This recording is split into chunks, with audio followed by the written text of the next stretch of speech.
사랑하는 영락교회 지체들에게 주 안에서 평화 인사를 전합니다. 오늘은 2022년 3월 1일 화요일입니다. 오늘의 묵상 본문은 출애굽기 28장 1절로 14절까지의 말씀입니다. 오늘 본문 말씀 28장 1절부터의 말씀은 이렇게 시작합니다. 너는 이스라엘 자손 중 내 형 아론과 그의 아들들 곧 아론과 아론의 아들들 나답과 아비후와 엘르아살과 이다말을 그와 함께 내게로 나오게 하여 나를 섬기는 제사장 직분을 행하게 하되, 아론과 아론의 아들들, 내 아들의 이름이 다 나오고 있죠. 그들에게 제사장 직분을 행하게 해라. 이때까지는 모세가 제사장의 직분도 겸하여 했는데 이제 그것이 분리되는 것을 보게 됩니다.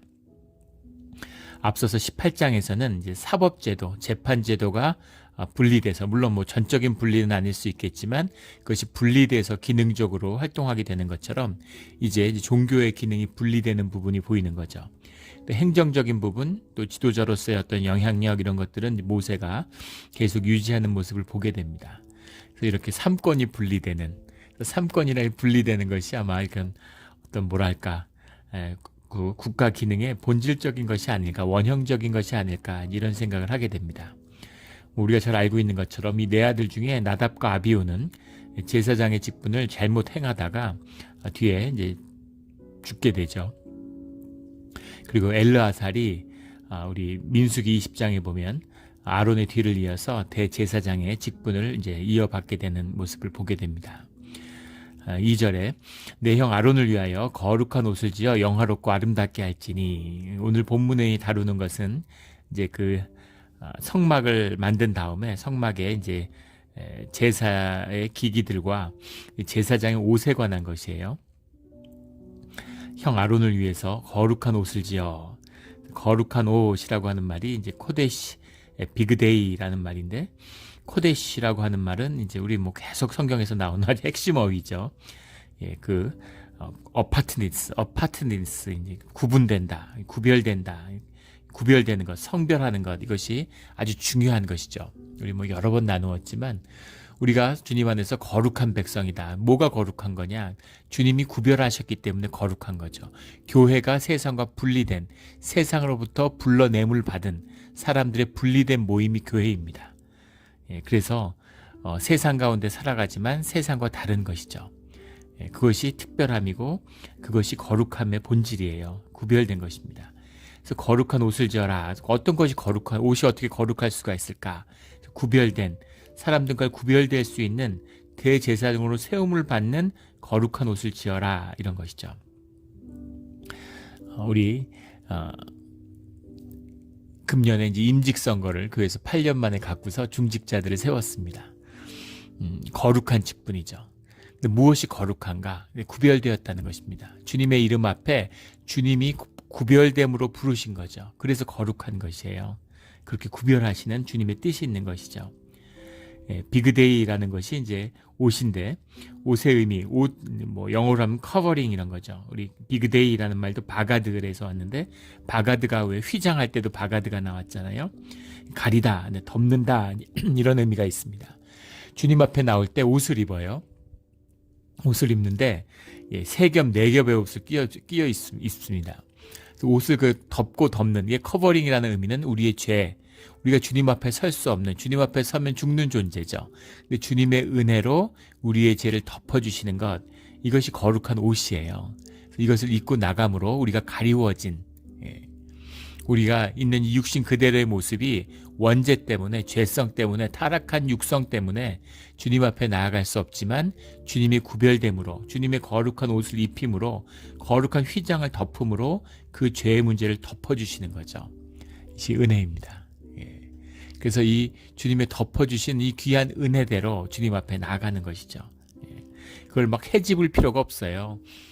제가 예전에도 그런 비유의 말씀을 드리는데, 우리가 똥 같은 존재입니다. 모래로, 은혜의 모래로 덮는 거예요. 덮고 또 덮고 계속 덮는 것입니다. 이것이 은혜죠. 이걸 뭐 파헤치고, 교회에서 목회를 하다 보면 교회에서 뭐 이제 집례를 하니까 주님을 바라보지 못하는 사람도 눈에 보이는 목사가 눈에 띄는 거죠. 중직자들이 눈에 띄는 겁니다. 뭐 장로님, 권사님, 뭐 안수 집사님 이런 분들이 눈에 띄는 거죠. 그분들에게 초점이 가는 거예요. 그 사람들이 어떤 사람인지 그런 관심을 가지려고 갖게 되는 거죠. 그런 관심을 이제 가질 필요가 없죠. 사람이 중요한 것이 아니에요. 주님을 향해야 되는 거죠. 초점이. 그래서 목사가 어떤 목사인가 막 알고 싶고 그래서 자꾸 가까이에서 그 삶을 파헤치고 싶은 거죠. 근데 파헤쳐 봐야 똥밖에 안 나오는 것입니다. 나올 게 없어요. 덮고 또 덮는 거죠. 모래로 덮고 은혜의 모래로 덮고 또 덮는 것이죠. 이것이 주님 앞에서는 거룩한 옷이다 라는 것을 우리가 기억해야 합니다. 주님 우리에게 거룩한 옷을 입히세요. 그 옷으로 우리의 죄가 덮임을 받고 주님 앞에 설 수 있는 우리 모두가 되기를 주의 이름으로 축원합니다. 그 거룩한 옷을 지어 영화롭고 아름답게 할지니, 그 옷을 지어서 그 존재가 영화롭고 아름답게 된다는 거죠. 영화롭다라고 하는 것은 이제 카바드라는 말인데 이것도 아주 핵심적인 어휘죠. 구약에서 아주 핵심 어휘입니다. 뭐 영어로 하면 글로리 이런 것인데 주님의 임재를 상징하는 거죠. 근데 이건 어번던스, 이렇게 풍부함, 풍요함, 부요함도 됩니다. 생명의 부요함이죠. 주님이 함께하는 자리에 늘 부요함과 풍성함이 있어요. 이 풍성함, 주님만이 하실 수 있는 주님의 임재, 이런 것이 카바드죠. 영화롭게 하고 그리고 아름답게 할지니, 티파렛이라는 말인데 뷰티죠. 영어로 하면 아름답다. 이 아름다움이라는 것의 본질이 주님의 임재의 비밀이다라는 것이 들어있습니다. 물리학자들이 차원의 연구를 하고 우주의 규모를 따지고, 지금 이 태양계 안에서 있는 다른 행성에도 못 가는데 사람들이 온 우주를, 은하계를 이렇게 가늠하고 우주의 탄생을 가늠할 수 있는 이유는 이 수학이라는 언어가 있기 때문인 거죠. 수학적인 언어, 수학이 가지고 있는 그 보편성, 이런 것으로 모든 것을 추론해낼 수 있는 겁니다. 수학을 신의 언어라고 그러죠.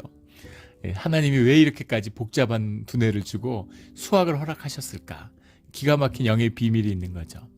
수학이 있기 때문에 우리가 11차원이 있다, 12차원이 있다, 13차원이 있다 이런 얘기를 하지만 인간이 사실은 5차원 이상은 감각적으로, 경험적으로 느끼거나 알 수 없다고 그러죠. 수학적으로 계산을 해보면 존재가 떨어지기 위해서는, 모든 현상이 있기 위해서는 다차원적인 것이 있다는 것을 받아들일 수밖에 없는 것이죠. 그런데 수학이라는 것이 굉장히 중요한 것입니다. 본질적인 것이죠. 근데 그 수학을 푸는데, 수학이라는 것이 내적 정합성을 가지는 것이 진리의 척도잖아요. 어떻게 실험을 하겠어요? 경험할 수 없는데. 양자의 세계, 무슨 양자 물리학 이런 거 실험할 수가 없죠.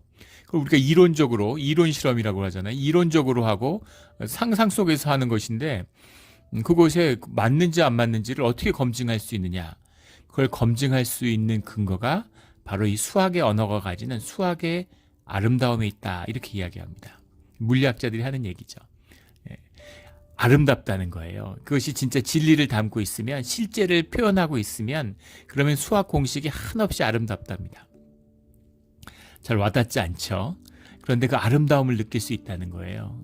그 수려함, 그 정합성, 그 밸런스, 이런 게 주는 아름다움이 있어서 그 수학 공식을 접하다 보면 이것이 진리를 담고 있는지, 옳은지 아닌지, 맞는지 안 맞는지를 알 수 있다.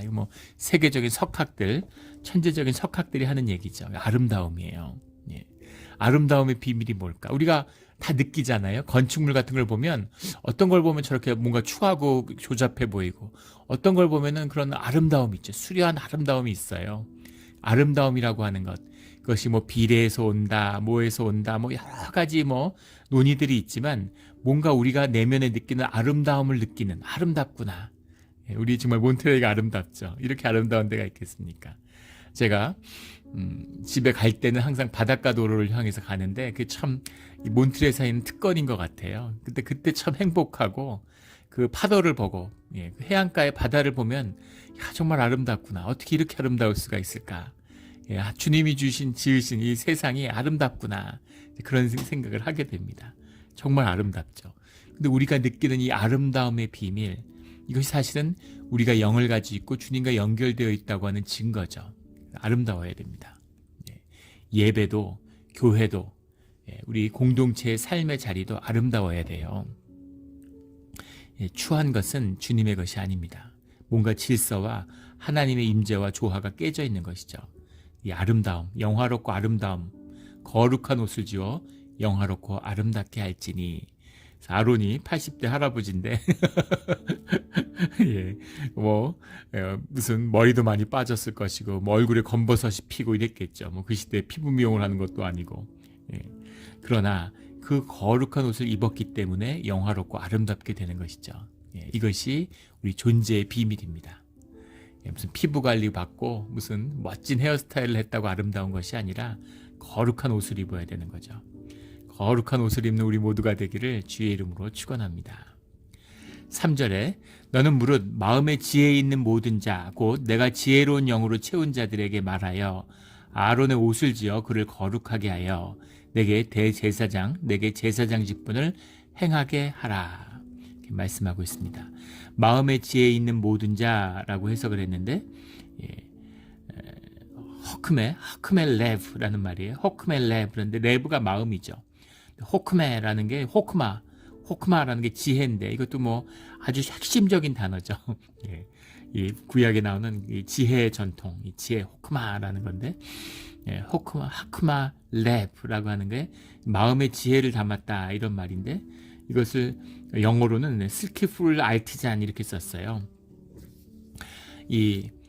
그 엔지니어들을 중시하는 이 공학, 공예 이런 걸 중시하는 것이 유다의 굉장히 큰 전통이죠.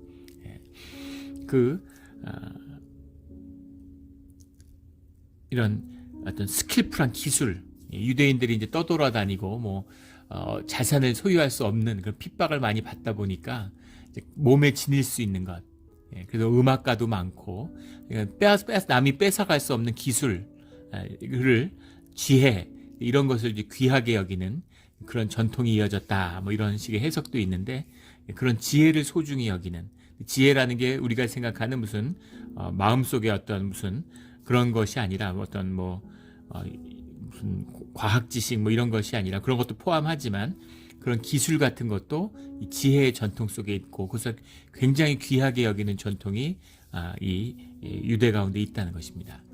그래서 여기서 나는 마음에 지혜 있는 자들은 이제 정말 아주 그 핸디맨, 스킬풀 아티잔 이런 사람들이죠. 그런 사람들을 내가 지혜로운 영으로 루아크, 허크마 이런 말인데 지혜로운 영, 지혜로운 마음을 가진 자들을 말하는 거죠. 아론의 옷을 지어 그를 거룩하게 하여 거룩하게 한다라는 말 이제 코데소브, 코데소브 이런 말인데 코데시 구별하다 계속 구별한다는 말입니다. 내게 제사장 직분을 행하게 하라. 구별해서 주님을 섬기는 자리에 세워라 이런 뜻이죠. 아론이 대단해서가 아니라 주님이 구별해서 그 직분을 맡았기 때문에 귀하고 거룩하고 아름다운 것입니다. 이 교회의 직분이에요. 무슨 대단하고 능력을 갖추고 뭐가 있어서 하는 게 아닙니다. 주님이 구별하고 주님이 부르셨기 때문에 자격이 안 되고 할 수 없지만 능력이 없지만 감당하는 것이죠. 주님의 귀한 직분을 주의 은혜 가운데서 감당하는 그런 우리 모두가 되기를 주의 이름으로 축원합니다. 4절에 그들이 지을 옷은 이러하니 곧 흉패와 에봇과 에봇이라는 건 이제 조끼와 같은 겉옷이죠. 흉패라는 건 그 에봇 위에 있는 가슴에 이제 패죠. 겉옷과 반포속옷과 반포속옷이 뭐냐? 반포속옷이라는 말이 우케토넷 타시베츠 이런 말인데 우케토넷 타시베츠. 영어 번역 같은 데 보면 a tonic of 무슨 checkered work, woven work 이런 식으로 해석을 해놨어요. 근데 이것에는 이제 여러 해석이 이제 엇갈리는 해석이 있습니다. 이것이 재료다라고 보는 해석이 있어요. 무명실과 다른 실을 반씩 섞어서 만들었다. 반씩 섞었기 때문에 이걸 반포라고 해석한 것 같은데 그래서 반포 속옷이다. 그러니까 아예 우리가 입는 언더웨어가 아니라 원래 이제 유대인들은 언더웨어가 없었죠. 어떤 나라도 없었는데 그걸 처음 입은 게 이제 유대 문화에서 생겨났다 그러죠. 그런데 이제 그 계단을 만들지 마라. 이제 이런 주님이 그 성전을 만들 때의 말씀처럼 몸이 드러나지 않게 하기 위해서 몸을 가리기 위해서 만들어 놓은 것이 속옷이라고 그러죠. 근데 이것은 그런 속옷이 아니라 우리가 지금 입는 뭐 팬티 같은 그런 속옷이 아니라 그것 위에 입는 속옷이었다는 거죠. 그 위에 속옷을 입는데 겉옷과 우리가 지금 생각하는 속옷 사이에 반포 속옷이 있었다는 겁니다. 그 반포 속옷은 그 재료가 반씩 섞였기 때문에 이제 반포 속옷이다 이렇게 해석을 한 것인데, 그런 해석도 있고, 그것이 아니라 거기에다가 술을 놓아서 그걸 이제 그 무늬를 새겼다는 것이죠. 직물같이 짜여진 무늬가 있다. 그래서 짜여진 무늬의 속옷이다. 이제 그런 의미로 해석하는 견해도 있습니다. 어쨌든 겉옷과 구별되는 안에 속옷을 입었다는 거죠. 반포 속옷이 있고 그 안에 또 속옷을 입는 거죠. 관은 뭐 머리에 쓰는 것이고, 띠라는 것은 이제 뒤에 39절 40절 가면 나오지만 또 8절에 나오는 에봇 위에 매는 띠가 있고 속옷 위에 매는 띠가 있죠. 두 가지 띠가 있고, 그들이 내 형 아론과 그 아들들을 위하여 거룩한 옷을 지어 아론이 내게 제사장의 직분을 행하게 하라. 그들이 쓸 것은 금실과 청색, 자색, 홍색 실과 가늘게 꼰 배실이라. 청색, 자색, 홍색 배실은 앙장, 휘장 이런 걸 만들 때 쓰는 실과 같죠. 그런데 거기에 금실이 더해져 있습니다. 금실을 그 옷 만들 때 같이 쓰는 것이죠. 휘장에 쓰이는 것과 그다음에 제사의 용기를 덮는 금이 같이 섞여 있는데 상징적인 의미가 들어있죠. 금이라고 이 금색이 상징하는 것은 우리 뭐 앞에서도 나누었지만 영광과 존귀 이런 걸 상징하는 것이고, 청색은 이제 자비와 사랑 이런 걸 상징하죠. 자색은 이제 권위와 위엄입니다. 우리 조선시대의 흉포 같은 것, 왕복, 왕이 입는 옷이 자색이죠. 그리고 뭐 중국을 상징하는 색깔이 자색입니다. 홍색이기도 하지만 그 홍색이라고 하는 것은 이제 희생과 속죄의 의미가 들어있죠. 피의 색깔이니까. 가늘게 꼰 배실이라. 배실이라는 건 순결, 순수. 어디나 그 하얀색 옷은 순결과 순수를 의미하죠. 원초적인 어떤 실제 앞에 서 있는 인간의 겸손함, 낮은 자리에 선, 이것이 이제 우리 그냥 흰 배, 순결, 순수함을 상징하는 거죠. 신기하게 우리 한국에서도 장례 때 배옷을 입잖아요. 그런 것과 통하는 것이 있습니다. 실과 가늘게 꼰 배실이라. 그 자색 옷에다가 금으로 술을 놓는 게 이제 그 왕포잖아요. 왕의 그 입는 옷이잖아요. 그런 의미가 들어있다. 통하는 것이 있는 것이죠. 6절에 그들이 금실과 청색, 자색, 홍색 실과 가늘게 꼰 배실로 정교하게 짜서 에봇을 짓되. 에봇이라고 하는 건 에포드라는 말인데, 에포드라는 말은 이제 옷이라는 말이에요. 실제는 제사장들이 옷을 입은 다음에 그 위에 입는, 우리 지금 이제 뭐 우리 그 구글 같은 데 찾아보면 요즘에 성경책 같은 데도 그림에 잘 나와 있기도 한데 앞치마 같이 생겼죠. 그래서 그걸 이제 입는 것입니다. 그 에봇을 짓되 그것에 어깨바지 둘을 달아 그 두 굿을 이어지게 하고, 그러니까 그 앞에도 있고 뒤에도 있고 그걸 어깨로, 양어깨로 잇는 거죠. 뭐 견대라고도 하고, 우리 멜빵 같은 걸 생각해 보시면 되죠. 그렇게 앞뒤를 연결해서 이제 입게 해라, 이런 말입니다. 8절에 에봇 위에 매는 띠는 그 앞에 나오는 그 만든 그 띠죠. 금실, 청색, 자색, 홍색 실과 가늘게 꼰 배실로 에봇에 정교하게 붙여 짤지며. 9절에 호마노 2개를 가져다가 그 위에 이스라엘 아들들의 이름을 새기되. 호마노라고 하고 뭐 홍옥 무슨 그렇게도 해석하기도 하고, 사파이어죠. 사파이어 2개를 가져다가 그 위에 이스라엘 아들들의 이름을 새기되. 사파이어의 이름을 새기는 것이 쉽지 않답니다. 굉장히 힘들고 정교한 것인데, 이미 뭐 수천 년 전에 애굽의 유물들에 보면 글자가 새겨진 사파이어들이 발견되고 있죠. 그리고 그것을 실제 애굽에서 새긴 사람들이 유대인들이었겠죠. 이 히브리 사람들이었을 겁니다. 그러니까 그 보석 세공 기술에 있어서는 뭐 최첨단, 오늘로 하면 뭐 반도체, 5나노, 3나노 이런 기술 경쟁하는 그런 수준의 그 시대의 기술을 가지고 있는 사람들인 거죠. 근데 이 보석에 대한 것은 각별해요. 유대인들이 아주 배타적으로 독점적으로 활동하는 영역들이 많이 있습니다. 대표적인 게 금융업이죠. 미국의 무슨 20세기 FRB의 의장은 물론이고 FRB 의원들, 그 지역의 총재들, 지역의 연방은행의 총재들이 전원 100% 다 유대인들입니다. 어떻게 미국에서 유대인들이 그렇게까지 장악하고 있을까? 미국의 중요 금융기관들 전부 다 유대인들이 장악하고 있죠. 언론들. 미국의 거의 모든 언론이 다 유대인들이 세우거나 소유하고 있죠. 영화사들. 전부 다 유대인들. 예전에 메이저라고 불렸던 5대 메이저 회사 다 유대인들입니다. 그런데 그런 독점적인 지위를 유지하고 있는 분야들이 있는데 그 중에서도 진짜 지금까지도 완벽한 독점을 유지하고 있는 게 보석업계죠. 다이아몬드 같은 건 유대인들이 100% 지배하고 있다고 그러죠. 그런 보석 세공에 관한 전통, 이 시대부터 그것을 이제 역사적으로 수천 년간 유지하고 있는 독점 산업이죠. 유대인들의 이 보석에 대한 가공 기술 또 그런 것들은 굉장히 이제 정평이나 있었다고 그러죠. 그래서 호마노를 가져다 이름을 새기는 것 어려운 일이었겠지만 힘든 일이지만 충분히 할 수 있었을 겁니다. 10절에 그들이 나이대로 6 이름을 한 보석에 나머지 6 이름 다른 보석에 새기라. 이스라엘 아들들의 이름을 새겨라. 12지파를 새기는 겁니다. 이름을. 그래서 6명 6명씩 새겨서 양 어깨에 보석을 얻는 거죠. 그 이름을 두고 두 보석에 새겨 금태를 둘리고 보석에 반지할 때 우리 반지 끼면 그 보석을 얻는 것 위에 이제 그 밑에 테르아 있는 것처럼 금태에다가 보석을 두르고 그 금태는 이제 그 쇠사슬을 연결해 가지고 가슴에 흉패와 연결되는 거죠. 그렇게 금태에 물리고 이렇게 되어 있습니다. 그 12 이름을 어깨에 걸머진다. 그 귀한 이름, 영원히 변하지 않는, 보석에 새긴다는 건 변하지 않는 12 이름, 야곱의 12 아들이 12지파고 그 12지파의 표상이 오늘날 우리의 교회죠. 주님이 세우시는 주님의 구속받은 백성들의 상징, 이것이 12 이름 12지파입니다. 예수님도 12지파의 상징으로 12 제자를 부르셨죠. 그것을 어깨에 얻는다. 그 소명과 사명을 어깨에 얻는다. 이런 의미죠. 엄청나죠. 대제사장 아론이 뭐라고 12지파의 그 이름을 어깨에 얹었어요. 소명입니다. 주님의 부르심의 소명이에요. 이것이 귀한 것이죠. 교회의 중직자로 무슨 부름, 귀함을 여겨야 돼. 귀하게 여겨야 됩니다. 그래서 장로님, 권사님 귀하게 여겨야 돼요.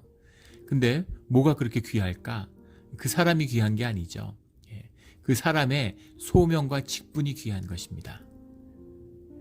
하나님의 일을, 교회의 일을 감당하고 주님의 구별되어서 부르심을 받은 그 소명이 귀한 것이에요.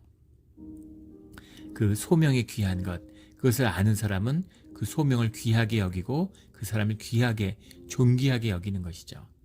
이것이 주님의 부르심의 비밀입니다. 12지파를 어깨에 올리는, 어떻게 이런 일을 감당할 수 있겠어요? 근데 그것을 주님이 감당하시고 주님이 감당하실 수 있도록 우리를 세워주시는 거죠. 큰 은혜입니다. 주님의 부르심을 받았다는 이 큰 은혜를 잊지 않는, 기억하는 우리 모두가 되기를 주의 이름으로 축원합니다. 그 뜻이 12절에 나와 있죠. 그 두 보석을 에봇의 두 어깨바지에 붙여 이스라엘 아들들의 기념 보석을 삼되 그들의 이름을 그 어깨에 메워서 기념이 되게 할지며, 기념이란 말이 2번이나 나오는데 기념 보석이 무슨 말일까? 그래서 아베니, 지카론이라는 말입니다. 아베니라는 건 이제 돌이란 말이죠. 보석 이런 말이고, 지카론이라는 말이 이제 자카르라는 말에서 왔는데, 자카르가 이제 remember 영어로 하면 기억하라. 성경에서 굉장히 중요한 말씀이잖아요. 기억해라. 그래서 보석이 왜 보석에 새겼을까? 보석에 변하지 않는 성질이죠. 그곳에 새겨진 이름, 그 이름을 어깨에 얹어서 그 어깨에 얹어진 이름을 기억하라 라는 겁니다. 기억은 우리의 마음이 하는 거죠. 마음에 새겨야 되는 겁니다. 그런데 그걸 어깨에 얹어놔서 새겨서 늘 보겠죠. 어깨에 얹을 때마다, 옷을 입을 때마다 그 12지파의 부르심, 그들이 하나 되고 주님 앞에 공동체를 이뤄서 서는, 온 지파가 주님 앞에 서는 그 소명 가운데 부르심을 받은 게 제사장의 직분이다 라는 것을 기억하라 라는 그 의미죠. 기억하고 명심해야 되는 거예요. 우리가 교회에 나올 때 눈으로 보이는 교회가 아무리 교회 눈으로 보면 교회가 뭐가 있겠어요. 그러나 보이지 않는 주님의 부르심, 그 소명은 말로 할 수 없이 귀한 것입니다. 그 귀한 소명으로 주님 앞에 서야 되는 것이죠. 베드로전서 2장 9절에 우리가 너무나 잘 아는 말씀, 너희는 택하신 족속이요 왕같은 제사장들이요 거룩한 나라요, 이렇게 말씀하죠. 우리가 왕같은, 오늘 세움을 받는 제사장의 옷을 입는 왕같은 제사장들이요 라고, 우리가 제사장들이라고 주님이 말씀하세요. 왕같은 제사장이 뭐냐, 신학적으로 수많은 논란이 있고 10대까지 얼핏 생각나는 것만 해도 한 10대까지는 되는 것 같아요. 구구한 해석들이 있습니다. 근데 그 해석이 중요한 것이 아니라 그게 정확히 무슨 뜻인지 알기 어렵죠. 그러나 분명한 것은 제사장의 존귀함, 제사장의 소명과 사명, 그리고 우리가 주님 앞에 서 있는 제사장들이다라는 걸 기억해라. 제사장들이라는 것이 무엇입니까? 주님을 섬기는 자들이다. 그것이 너의 소명이고 너의 본질이다. 그것을 잊지 마라. 그런 말씀인 거죠. 예전에 한 목사님이 계셨는데 몇 번 나눈 적이 있었습니다. 그 친구 목사님인데, 목사님을 오랫동안 지켜봤는데 하나님의 은혜가 함께하고 있어요. 하나님의 깊은 은혜와 권능이 함께하는 목사님이구나 하는 걸 알 수 있었습니다. 그런데 그 목사님에게 뭐가 있을까 궁금하죠. 그래서 가까이 지내보면 뭐가 없어요. 뭐가 있겠습니까? 그런데 특별한 은혜가 함께하는 비밀이 그 가족 가운데 흐르고 있구나. 그 어머니와 그 할머니와 할아버지의 기도 속에 있구나라는 걸 보게 됐어요. 근데 그 목사님의 고백입니다. 본인에게 가장 큰 영향을 줬고 믿음의 그런 주춧돌이 되어준 그런 믿음의 선배는 외할아버지였다는 거예요. 외할아버지가 그 목사님이 어릴 때부터 다니던 교회의 장로님이셨는데, 그 장로님이 마지막에 이제 노쇠하시고 그럴 때 그 군대를 가게 됐는데, 이제 목사님이, 그 외할아버지가, 장로님이 그런 이야기를 마지막 유언같이, 네가 군대에 가지만 너는 군인이 아니라 너의 본질은 주의 자녀고 하나님을 섬기는 사람이라는 걸 기억해라. 네가 크리스찬이라는 게 너의 존재의 가장 중요한, 너의 존재의 중심이다. 그걸 잊지 마라. 그런 말씀을 해주셨다는 거죠. 당신도 평생 장사를 했지만 나는 장사꾼이 아니고 주님을 섬기는 사람이다라는 게 나의 본질이라는 걸 늘 기억하고 잊지 않았다. 이런 얘기를 하면서 네가 군대를 가든 직장을 가든 무슨 일을 하든 뭘 하고 살든 네가 하나님의 사람이고 하나님을 섬기는 자라는 걸 절대 잊어서는 안 된다라는 걸 마지막 유언으로 남기셨다는 겁니다. 그런 말씀을 받은 자녀가 어떻게 복되지 않을 수가 있겠습니까? 복된 것이죠. 축복입니다. 우리가 주님을 섬기는 자입니다. 그렇기 때문에 영화롭고 아름답게 주님이 하시는 거죠. 이 존귀함을 우리가 입었어요. 이것을 귀하게 여기고 이것을 절대 세상의 허튼 것과 바꾸지 않는, 주님이 주신 이 귀한 보석을 세상에 나가서 엿을 바꿔먹고 좋아하는 그런 어리석은, 우리 속된 우리 육성의 모습을 끊어버리는 우리 모두가 되기를 주의 이름으로 축원합니다. 아멘. 함께 기도드리겠습니다. 하나님 아버지, 감사합니다. 우리가 세상에 속해 살면서 세상에서 짓밟히고 세상에서 손가락질 받고 세상에서 우습게 여겨지고 이리 치고 저리 치다 보니까 우리가 존귀하다는 것을, 우리가 아름답다는 것을, 우리가 영화롭다는 것을 다 잊어버렸습니다. 주님을 만나고 나서야 내가 존귀한 존재였음을, 주님의 자녀였음을, 주님을 섬기는 자였음을 알게 되었습니다. 그 아름답고 그 존귀한 비밀을, 그 존재의 비밀을 이제 주님께 받았사오니, 이제 알았사오니 결코 두 번 다시 놓치지 않는, 하늘의 보석을 손에 쥐고 땅에 돌을 던지는 그런 주의 존귀한 자가 되기를 소원합니다. 그런 존귀한 삶이 펼쳐지는 오늘 하루, 새로운 삶이 시작되는 이 3월이 되게 하여 주시옵소서. 감사드리며 예수 그리스도의 이름으로 기도드렸습니다. 아멘.